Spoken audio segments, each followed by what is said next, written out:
Mabuhay! Ako po si Nigel Fritz Severo from Grade 8 Kepler. Samahan niyo ko alamin ang isang issue na maaaring maranasan sa geography and physical, the Big One Earthquake. Tara na! Ang bansang Pilipinas ay hindi estranghero sa mga kalamidad.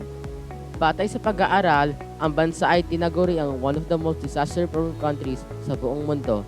Bukod sa mga bagyo, ang Pilipinas ay madalas ding maapektuhan ng mga pagsabog ng bulkan at ng malakas ng lindol dahil ang bansa ay matatagpuan sa Pacific Ring of Fire. Isang lugar na kung saan ay madalas ang ganitong mga kalamidad dahil sa mga boundaries ng mga tectonic plates. Isa sa mga pinangangambahan na kalamidad ay ang pagtama ng Big One sa buong Metro Manila. Ano nga ba ang The Big One? Ang The Big One ay ang magnitude 7.2 earthquake sakaling gumalaw ang West Valley Fault sa eastern side ng Metro Manila at karatig lugar nito.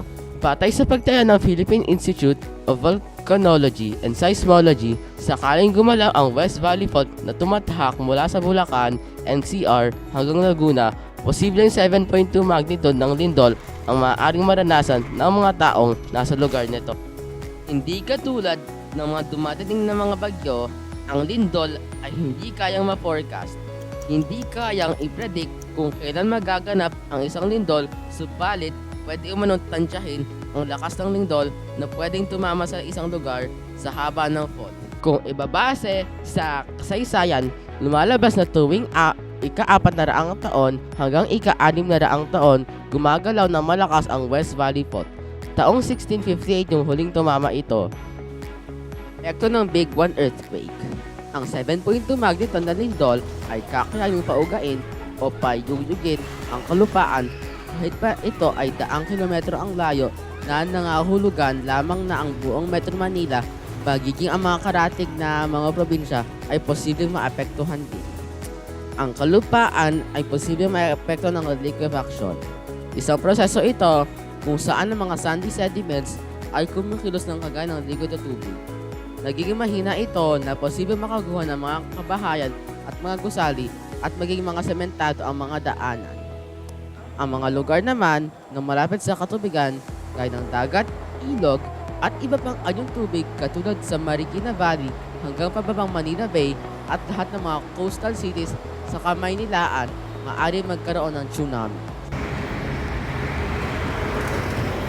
Ang Philippine Institute of Volcanology and Seismology o PHIVOLCS ang ahensya ng gobyerno na pinag-aaralan ang mga lindol sa Pilipinas. Sa pag-aaral naman na ginagawa ng Japan International Cooperation Agency (MMDA) at PHIVOLCS noong 2004, kung sakali man na mangyari ang Big One sa Metro Manila, maraming mga gusali ang masisira at maaari ding magdulot ng pagkamatay ng maraming tao. Hindi lang sa Metro Manila, kundi pati na rin sa mga karatig lugar mararanasan ang epekto ng Big One Earth. Inaasahan din na masisira ang ilang mga tulay na walan ng basic utilities tulad ng kuryente, tubig at telecommunications. Masasabi nating magiging chaotic o magulo ang katuyaan sa Metro Manila ilang araw pagkatapos tumama ang Big One. Isipin natin na katulad ng nangyayari sa Tacloban pagtapos na tumama ang Yolanda, na kung saan ay nagkanya-kanya na ang mga tao para lang maibsan ang kumakalam na sikmura. Paghahanda sa Big One. Sa kabila ng puspusang paghahanda ng gobyerno, bilang individual ang pinakamalaga ay maghanda. Be ready! Huwag umasa kung paano tayo tutulungan ng gobyerno bagkus. Tayo ang tutulong sa gobyerno sa pamamagitan ng mga simpleng bagay tulad ng sumusunod. Alamin ang mga lugar na may fault time. Sundin ang mga payo ng mga eksperto. Maghanda ng 72 oras survival kit na lagi nating napapanood sa TV, naririnig sa radyo, at nababasa sa mga pahayagan o kahit sa internet.